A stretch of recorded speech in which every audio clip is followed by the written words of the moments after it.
মোট ছুটি হচ্ছে আসলে 3 দিন।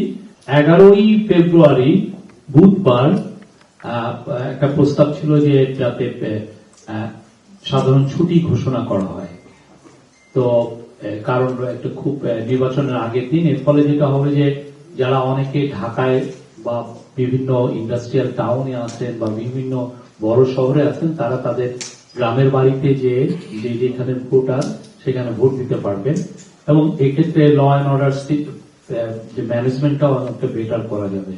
তো আজকে এই ক্যাবিনেটের উইকলি মিটিং হয়েছে চিফ অ্যাডভাইজারের নেতৃত্বে। আজকের মিটিং এ এটা অ্যাপ্রুভ হয়েছে। 11ই ফেব্রুয়ারি বুধবার সাধারণ ছুটি। আরো একটা গুড নিউজ হচ্ছে, এটা হচ্ছে শ্রমিক ভাই বোনদের জন্য। অনেক শ্রমিক ভাই বোনরা বিভিন্ন শিল্পাঞ্চলে কাজ করেন, তো শিল্পাঞ্চলের শ্রমিক ভাই বোনদের জন্য এই ছুটিটা হবে 2 দিন। মঙ্গলবার শিল্পাঞ্চলের শুধুমাত্র শ্রমিক ভাই বোনদের জন্য। তো এই হচ্ছে আপনার, এটার উপরে একটা অফিসিয়াল অর্ডার খুব শীঘ্রই আসবে, আপনারা এটা পাবেন।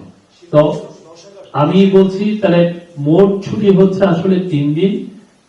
ভোটের দিন ফেব্রুয়ারি 12 পুরোপুরি ছুটি অলরেডি ডিক্লেয়ার করা হয়েছে, আর হচ্ছে ফেব্রুয়ারি 11 বুধবার সাধারণ ছুটি সবার জন্য প্রযোজ্য, আর 10 তারিখ শুধুমাত্র শিল্পাঞ্চলে শ্রমিক ভাই বোনদের জন্য এটা ছুটি।